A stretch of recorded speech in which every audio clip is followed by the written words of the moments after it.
Welcome to सिद्धि यात्रा story part 158। जय माँ काली, जय माँ तारा, आप सबका भला हो। धार्मिक लव और रियल लव में अंतर क्या है और समानताएं क्या है? तो धार्मिक लव और रियल लव में एक जो बहुत बड़ी समानता है वो है ध्यान। आप बोलेंगे ये कैसे भाई? वो ये ऐसे कि जब आप ध्यान लगाते हैं, जैसे माँ काली का ध्यान करते हैं, भगवान शंकर का ध्यान करते हैं, तो आपका सारा फोकस भगवान पर होता है, गुरु पर होता है। कुंडली में देखा जाए तो वी आर फोकसिंग ऑन गुरु ग्रह, नवा भाव जो कि धन का भाव है, हम उस पर ज़्यादा फोकस करते हैं। पर गुरु हमें क्या सिखाता है? परोपकार, दान, धर्म, एक सिस्टम जो समाज का बनाया हुआ है, जिस पे चलना है हमें, रीति रिवाज, ये सब धार्मिक लव हमें सिखाता है कि समाज में धर्म और उसके अनुसार कर्म क्या है, उचित क्या है। तो एक तरफ गुरु हमें सिखा रहा है कि उचित क्या है, और दूसरी तरफ हमारी प्रॉब्लम्स क्या है। क्या हमारी प्रॉब्लम परोपकार की है? हम परोपकार नहीं कर रहे हैं, हम धर्म नहीं कर रहे हैं, हम कर्म नहीं कर रहे हैं। असल में हमारी प्रॉब्लम रियल लव है। रियल लव इज शुक्र 7000 सेकेंड हाउस इन कुंडली। तो शुक्र हमें सिखाता है कि धन, ऐश्वर्य, वैभव, प्रेम प्रसंग, बच्चे, ये सब इनको कैसे हैंडल किया जाए और इनका सुख कैसे भोगा जाए। जीवन जो मृत्यु लोक पर हमने जीना है वो हर कर्म से ही पूरा होगा। मात्र परोपकार करने से जीवन अगर कट जाएगा तो फिर ऐश्वर्य का क्या होगा? फिर तो आदमी कर्महीन हो सकता है। जब तक जीवन में प्रेम ही नहीं होगा, ऐश्वर्य नहीं होगा, तो आदमी कर्म क्यों करेगा? फल में उसे मिलेगा क्या? फल में उसे ध्यान मिलेगा। ध्यान से वो फोकस करेगा कि उसके जीवन को वो कैसे सही कर सकता है। तो अगर गुरु के ऊपर ध्यान करेगा, मतलब धार्मिक लव पे ज़्यादा ध्यान करेगा, तो सांसारिक लव मतलब रियल लव खत्म होने लगेगा। ये चीज़ आप नोटिस करिएगा, आप अपने लाइफ में भी नोटिस करिएगा। अगर आप बहुत ज़्यादा इंक्लाइंड हैं धर्म की तरफ, कुछ ज़्यादा ही इंक्लाइंड है, अति हर चीज़ की खराब होती है, तो अगर आपने अति कर दी है घर में और आपकी उम्र नहीं हुई है ये सब करने की, कम उम्र में आप ये कर रहे हैं, तो आप एक चीज़ देखिएगा कि रियल लव आपका गायब हो जाएगा। फिर तो आपका केवल धार्मिक लव ही रहेगा। प्रभु और आप, माता और आप, माता और शिशु का प्रेम धार्मिक लव है, ये रियल लव नहीं है। पति और पत्नी का प्रेम रियल लव है। प्रेमी और प्रेमिका का प्रेम रियल लव है। राधा और कृष्ण का प्रेम रियल लव है। राम और सीता का प्रेम रियल लव है। तो हमारे स्क्रिप्चर्स में ही हमको पता चल जाता है कि there is a difference between धार्मिक लव एंड रियल लव। पर जब हम अपनी प्रॉब्लम्स किसी गुरु महाराज के पास लेकर जाते हैं ये सोचकर कि वो कोई दैवी अनुकंपा से या शक्ति से हमारी प्रॉब्लम्स का निवारण कर देंगे, तो हम लोग हमेशा निराश होते हैं। क्यों? वो हमें कहते हैं कि भगवान में मन लगाओ, भगवान में मन लगाओ। जब आप भगवान में मन लगाएंगे तो परिवार में मन लगेगा ही नहीं। वो परिवार जिसकी डिस्टर्बेंस की वजह से आप धर्म की तरफ अग्रसर हो गए।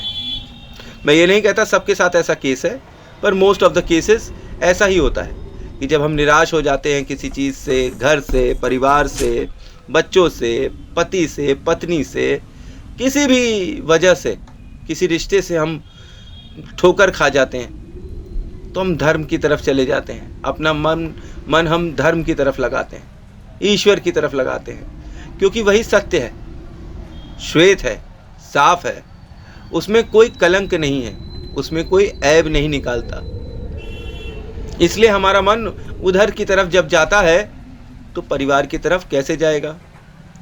तो मतलब जो धार्मिक लव ज़्यादा करेगा वो रियल लव से हाथ खो बैठेगा। दोनों को बैलेंस बना के चलना चाहिए। रियल लव आपको क्या क्या करने की प्रेरणा देता है। जब आप किसी के प्रेम में पड़ते हैं तो वो वही प्रकार होता है जैसे आप प्रभु की भक्ति में लगते हैं। जब आपका मन प्रभु की भक्ति में लग जाता है तब आप कहीं जाते भी हैं तो कोई धर्म स्थल का ही चुनाव करने लगते हैं। उसी प्रकार से जब रियल लव होता है तो आप अपना जब सारा ध्यान रियल लव में लगाते हैं तो कहीं घूमने भी जाते हैं तो कोई हिल स्टेशन या कपल रिसोर्ट में जाते हैं। अंतर यहीं दिखाई पड़ जाता है। तो इसलिए धार्मिक गुरु से सामाजिक गुरु वाली बातें अगर पूछेंगे तो ये देखना बहुत ज़रूरी है कि उन्होंने अपने जीवन में किन किन चीज़ों का अनुभव कर रखा है।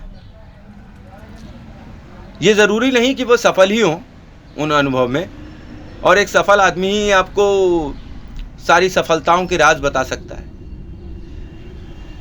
बहुत सारे केसेस में एक असफल आदमी भी आपको बहुत सी चीज़ों के बारे में आगाह कर सकता है। पर ये चीज़ धार्मिक गुरु कितना कर पाएंगे ये तो विचारनी योग्य बात है कि भाई वो अपने धर्म के अनुसार कैसे सांसारिक मोह माया में पड़े हुए लोगों का उद्धार कर सकते हैं। अब एक हस्बैंड वाइफ हैं, उनके मन में एक दूसरे के लिए शंका आ गई, ठीक, कि जैसे कि समझ लीजिए कि वाइफ को पता चला कि उसका हस्बैंड किसी और फीमेल के साथ डेटिंग कर रहा है या फ्रेंडशिप कर लिया है उसने। अब उसका मंतव्य तो केवल फ्रेंडशिप का है, पर पत्नी के मन में अगर शंका आ गई तो फिर धर्म इसे कैसे सॉल्व कर सकता है। क्या धर्म कहेगा कि आप ध्यान करिए, और ध्यान करने से क्या मिलेगा, फोकस आएगा, आपका ध्यान केंद्रित होगा कि ये जो सामने रिलेशन है उसमें क्या सत्य है और क्या असत्य है। तो इसको जानने की लोलुपता में, मतलब लालच में, आप अपने पार्टनर की जान के पीछे पड़ जाएंगे, उसकी जासूसी करने लगेंगे, ठीक। तो जब आप जासूसी करेंगे अकारण तो ट्रस्ट यहीं टूट जाता है। आप दो तरीके से देख सकते हैं। नंबर एक, स्ट्रेट फॉरवर्ड जाकर पूछिए कि प्रॉब्लम क्या है, और वो इतना ज़्यादा इंटरेस्टेड फलाने इंसान में क्यों है। When you are there for her, when you are there for him, आप दोनों एक दूसरे के लिए जब हैं तो सामने वाला क्यों भटक रहा है। कुछ लोग तो ज़रूरतों की वजह से भटक जाते हैं कि पूरी नहीं हो रही हैं तो भटक रहे हैं। तो ये वही बात होती है कि एक आदमी भूखा है तो भूख मिटाने के लिए वो इधर उधर भटक रहा है, उसे जो जहां मिल रहा है खा रहा है। तो इसमें गलती उसके पार्टनर की है कि उसका वो ख्याल नहीं रख पा रही हैं या रख पा रहे हैं। और कभी कभी लोग शौकिया इधर उधर जाने लगते हैं। ये जो एक्स्ट्रा मैरिटल अफेयर्स होते हैं, जो शौकिया जाने लगते हैं, ये सही नहीं है। अगर आपका पार्टनर आपके साथ लॉयल है, वफादार है और आपकी सारी ज़रूरतों को पूरा कर रहा है तो आपको ये गलती नहीं करनी चाहिए। और अगर आपने ये गलती कर दी है तो वन फाइन डे इसका पता तो चल ही जाएगा, क्योंकि ये सब चीज़ें छुपाए नहीं छुपती हैं। कहते नहीं है इश्क और मुश्क छुपाए नहीं छुपते। तो ये सब चीज़ें बहुत तेज़ी से उजागर हो जाती हैं। सिमिलरली जब धार्मिक लव होता है तो आप जब धर्म में बहुत ज़्यादा लीन हो जाते हैं, अति हो जाती है, जैसे कि रियल लव में होती है, तो ये भी उजागर हो जाती है। लोग देखने लगते हैं कि आपकी वेशभूषा चेंज हो गई है, आपने तिलक लगाना चालू कर दिया है, एटसेट्रा एटसेट्रा। तो फिर वो आपको उस नजरिए से देखने लगते हैं। अब इसका एक ड्रॉबैक भी है, आप धार्मिक लव तो कर रहे हैं, पर आपने कोई संन्यास थोड़ी ले लिया है। अगर आप सामाजिक हैं, सांसारिक हैं, अभी आपकी शादी हुई है या नहीं हुई है और आप भगवान का पूजन करने लगे, तो लोग आपको भगवान की नज़र से देखने लगेंगे। अगर गलती से आपकी कोई गर्लफ्रेंड बन गई या आपका किसी महिला मित्र से कोई रिलेशनशिप दिखाई पड़ गया, तो लोग थू थू थू थू थू थू थू थू थू थू थू थू थू चालू कर देते हैं। अब मुझको ये नहीं समझ में आता है लोग क्यों थू थू थू थू करते हैं। बिकॉज सामने वाला पूजा पाठ कर रहा है, धर्म में लगा हुआ है। अरे भाई, वो इंसान भी है, उसके शरीर में गुरु भी निवास करते हैं और शुक्र भी, और दोनों को बैलेंस बनाकर चलना पड़ता है। ये बात और है कि कोई प्रोक्लेम कर दे कि भाई वो तो ब्रह्मचारी है, बाल ब्रह्मचारी, और अब वो इन सब चीजों में लिप्त नहीं है और बाद में वो लिप्त पाया जाए। ऐसे बहुत सारे साधु संत जो अभी पकड़े गए इन सब चीजों में, जो दुनिया को पाखंड बता रहे हैं कि मोह माया से दूर रहो, फलाना रहो, ढिमाका रहो। अबे जब खुद ही नहीं तुम हो दूर उससे, तो तुम दुनिया को कैसे बता रहे हो कि दूर रखो अपने आप को? तुम दूर रख सके हो और तुम गुरु हो, तुम जैसे हो वैसे ही चेले हो जाएंगे। लोग पाखंड में बताते हैं कि आप ब्रह्मचारी रहिए, ब्रह्मचार्य का पालन करिए, ये करिए वो करिए। पहले वे स्वयं करें, ऐसे ही गुरुओं को अपना गुरु बनाइए, क्योंकि जैसे आपके गुरु होंगे वैसे ही आशीर्वाद आपको मिलने लगेंगे। अब जो गुरु पकड़े गए और जेल चले गए, उन्होंने कहा, क्या कहा भाई? अहम ब्रह्मचारी, जहां देखी नारी वहीं आंख मारी, पटी तो हमारी नहीं तो तुम्हारी।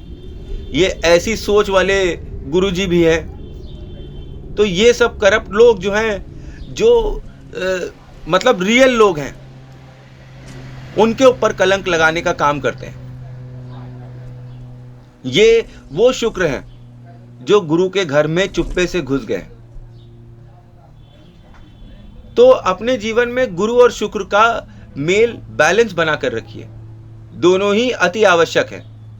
गुरु धर्म का मार्ग दिखाते हैं और शुक्र आपको सांसारिक कर्म का मार्ग दिखाते हैं कि कैसे आप संसार में कर्म कर सकते हैं, आचरण कर सकते हैं, जिससे आप जीवन का आनंद भोग सकते हैं।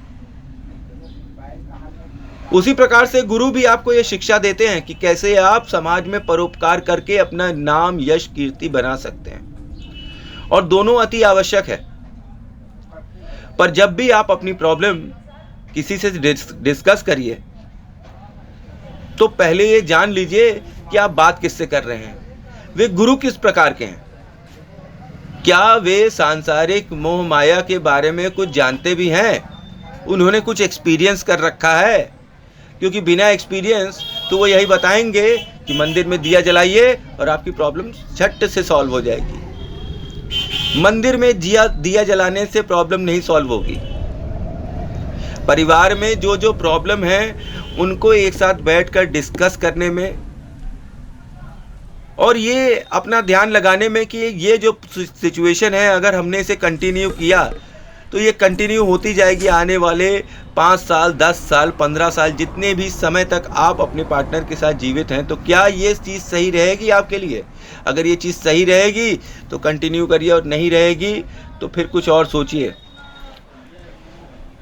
क्योंकि जीवन छोटा है और इस जीवन में धार्मिक लव और रियल लव दोनों का बैलेंस बनाकर चलना है।